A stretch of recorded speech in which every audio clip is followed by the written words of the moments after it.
Sir, ಸ್ವಾತಂತ್ರ್ಯ ದಿನಾಚರಣೆಯ ಆರ್ಥಿಕ ಶುಭಾಶಯಗಳು. ಇವತ್ತು ನಾನು ನೈವೇದ್ಯಂ ಅಂತ ಹೋಟೆಲ್ಲು ಗಾಂಧಿನಗರದಲ್ಲಿ ಓಪನ್ ಮಾಡಿದ್ದೀನಿ. ನಮ್ಮದು ಇದಕ್ಕೆ ಮೊದಲು ಜಯನಗರದಲ್ಲಿ 4th ಬ್ಲಾಕಲ್ಲಿದೆ ನೈವೇದ್ಯಂ ಅಂತ. ಸೊ ಇಲ್ಲಿ ಒಂದು ಹೊಸ್ದಾಗಿ ಮಾಡಿದ್ದೀನಿ ನೀಟಾಗಿ. ಒಂದು ಸಲ ಬಂದು ಎಲ್ಲ ಟೇಸ್ಟ್ ಮಾಡಿ. Sir 6C main 6th class 21 class door number.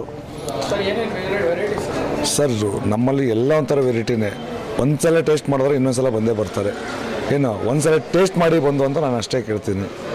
ಒಂದ್ಸಲ ಸರ್ ಉಚಿತವಾಗಿ ಜಾಮೂನ್ ಫ್ರೀ ಕೊಡ್ತೀನಿ, ಮತ್ತು ಕಾಫಿ ಫ್ರೀ ಇದೆ. ಸೊ ಮಾಡಿಕೊಡ್ತೀನಿ ಸರ್ ನಾನು ಖಂಡಿತ. ಸರ್ ನನ್ನ ಹೆಸರು ಮಹೇಶ್ ಅಂತ. ನಾನು sir Shri Naivedyam veg hotel. ನಮ್ಮ ಹೋಟ್ಲಿಗೆ ಒಂದು ಸಲ ಬಂದು ಟೇಸ್ಟ್ ಮಾಡಿ ನೋಡಿ, ತುಂಬ ಚೆನ್ನಾಗಿದೆ. ಯಾವುದಕ್ಕೂ ಟೇಸ್ಟಿಂಗ್ ಪೌಡ್ರ್ ಆಗಲಿ ಮತ್ತೊಂದು ಲೆಮನ್ ಸಾಲ್ಟ್ ಆಗಲಿ ಯಾವುದು ಯೂಸ್ ಮಾಡಲ್ಲ. Pure lemon. ಒಂದು ಸಲ ಟೇಸ್ಟ್ ಮಾಡಿದ್ರೆ ನೀವೇ ಹೇಳ್ತೀರ 10 ಜನಕ್ಕೆ. ನಾವು ಇದೊಂದು ಹೇಳೋಕ್ಕೆ ಇಷ್ಟಪಡ್ತೀನಿ ಅಷ್ಟೇ ನಾನು sir. Okay, thank you sir.